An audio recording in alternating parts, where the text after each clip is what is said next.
চাঁদপুরা থেকে যেখানে যাইতেন দূরে দূরে পড়তেন। আমরা এখন এই তাকবীরটা ভুলে গেছি। আমরা যদি এখন দূরে দূরে পড়ি বাজারে গিয়ে ওই যে পাপ হয়ে গেছে, ঠিক না? সুন্নতের আমল নেই।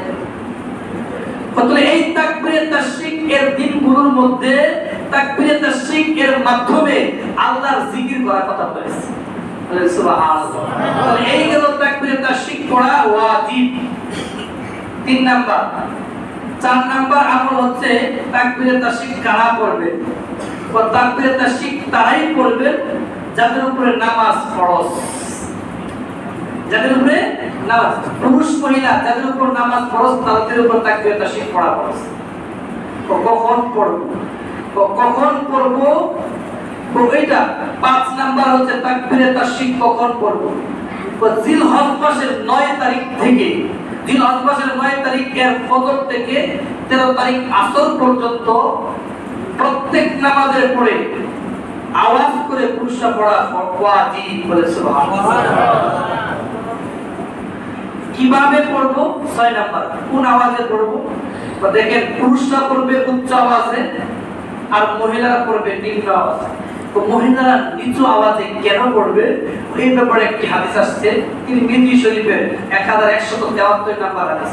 ওই হাদিসের মধ্যে আল্লাহ রাসূল সাল্লাল্লাহু আলাইহি ওয়াসাল্লাম বলেন, আল মারআতু আওরাতুন, মহিলা হচ্ছে আবরণীয় বস্তু, তাদের কথাটাও যেন আবরণ থাকে। এখন বর্তমান সময়ে কথা আবরণ আরো দূর হয়ে যায়, ঠিক না? ঠিক। 7 নাম্বার আমল হচ্ছে ঈদের নামাজের পরে তাকবীরে তাশরিক পড়তে হবে কিনা। ঈদের নামাজের পরে তাকবীরে তাশরিক এইটা নিয়ে দুইটা গোল আছে, দুইটা কথা আছে। কেউ কেউ বলেন পড়তে হবে না, আর অধিকাংশ উলামায়ে কেরাম বলেন পড়তে হবে। এটা পড়া ওয়াজিব, আলাইহিল ফুতওয়া, এটার উপরেই পড়তে হবে। 7 নাম্বার। 8 নাম্বার, তাকবীরে তাশরিক এর দিনগুলোর মধ্যে যদি নামাজ কাজা হয়ে যায়, ওই নামাজ যদি অন্য সময় পড়া হয় তাহলে তাকবীরে তাশরিক পড়া লাগবে কিনা। তো দেখুন মুহতারাম হাজরিন, আপনি তো লক্ষ্য করে দিবেন তাকবীরে তাশরিক পড়া লাগবে কিনা। যদি ওই 9 তারিখ থেকে 13 তারিখ আসর পর্যন্ত এর ভিতরে আপনি কাজা নামাজ পড়েন তাহলে তাকবীরে তাশরিক পড়া লাগবে। তাকবীরে তাশরিক পড়া আছে। 13 তারিখ পার হয়ে গেলে আপনার পড়া লাগবে। 9 নাম্বার, যদি ওই তাকবীরে তাশরিক একা একা বা ইমাম সাহেবের সাথে পড়ার সময় ভুলে গেলেন তখন কি করবেন? স্মরণ হওয়ার মাত্রই পড়ে নেওয়া ভালো, কিন্তু পড়া জরুরি না। পড়ে নিলে ভালো, এত জরুরি না, কারণ কাজা ওয়াজিব কাজা চলে না। এখন তাকবীরে তাশরিকের ইতিহাস ওইটা কুরবানির আলোচনা থেকে একটু আলোচনা এখানে নিয়ে আসবে, তাহলে পরিষ্কার হয়। তো যেমন ইব্রাহিম আলাইহিস সালাম, আমরা জানি ইসমাঈল আলাইহিস সালামকে কুরবানির জন্য শোয়ানোর পরে যখন তিনি ছুরি চালালেন বললেন আল্লাহু আকবার, আল্লাহু আকবার। জিবরাইল আমিন আল্লাহ সুবহানাহু ওয়া তাআলার নির্দেশে দুম্বা নিচে ধরে দিলেন, ইসমাঈলকে সরায় দিলেন। এরপর জিবরাইল আমিন বললেন লা ইলাহা ইল্লাল্লাহু আল্লাহু আকবার। পাশে দাঁড়িয়ে ইসমাঈল আলাইহিস সালাম বলেন আল্লাহু আকবার ওয়ালিল্লাহিল হামদ। এই তিন কথা একসাথে হচ্ছে তাকবীরে তাশরিকের ইতিহাস। বলেন সুবহানাল্লাহ। আমাদের মনে আছে কিনা 10টি আমল করা এই জিলহজ মাসের জরুরি। কত নাম্বার আমল গেল? 7 নাম্বার আমল। 8 নাম্বারে আসে। 8 নাম্বার আমল হচ্ছে ঈদুল আজহারের রাতে ইবাদত করা। ও এই ব্যাপারে হাদিস আসছে ইবনে মাজাহ 1782 নম্বর হাদিস।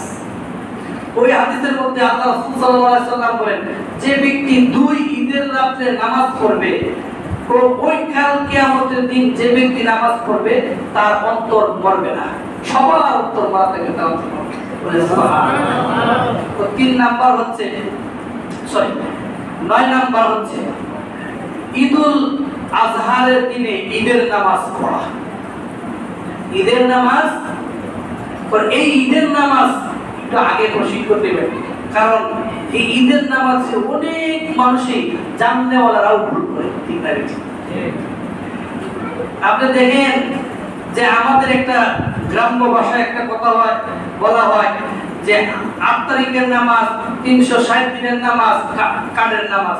তো কিরকম এটা? ওই 8 তারিখে 8 দিন পরে পরে তোমার নামাজ আসে, ওই 360 দিন পরে ঈদের নামাজে আসে, আর মা বাবা মারা গেছে আর নামাজ না বলে না ঠিকই বলে। এরকম মুসলিম আমাদের এখন পড়ে গেছে সমাজে, ঠিক না? 10 নাম্বার হচ্ছে কুরবানি করা। ইদানিং কিছু মানুষ প্রচার করছে যে কুরবানি করা মুস্তাহাব ও কুরবানি করা ওয়াজিব। সুবহানাল্লাহ। কাদের উপরে ওয়াজিব? যারা সামর্থ্যবান। তো এই ব্যাপারে আমরা আলোচনা বিস্তারিত আগামী জুমায় ইনশাআল্লাহ করব। এই ব্যাপারে শুধু একটা হাদিস বলবো, নাসাঈ শরীফে ওই হাদিসের মধ্যে আসছে আল্লাহর রাসূল সাল্লাল্লাহু আলাইহি ওয়াসাল্লাম বলেন যে মান কানা লাহু সাআতু ওয়া লা ইউদহি ফালা ইয়াকরুবান্না মুসাল্লাহা। যার সামর্থ্য আছে, সামর্থ্য থাকা সত্ত্বেও কুরবানি করলো না, সেটা না আবার ঈদগাহে না আসে। নাউযুবিল্লাহ বলেন নাউযুবিল্লাহ। মুহতারাম মুহাজিরিন, আপনাদের কাছে আমার বিনীত আরজ যে আমরা ওই জিলহজ মাসের 10 দিন এমন ভাবে আমল করব যে আমল করে আমরা আল্লাহ সুবহানাহু ওয়া তাআলাকে রাজি খুশি করব ইনশাআল্লাহ। ইনশাআল্লাহ। তাহলে আমরা যে কথাগুলো বললাম এই কথাগুলোর উপরে আমল করার তৌফিক দান করুন সকলে বলা আমিন। আখির দাওয়ানা আলহামদুলিল্লাহি রাব্বিল আলামিন। আমরা যারা 4 রাকাত সুন্নাত পড়লে 4 রাকাত সুন্নাত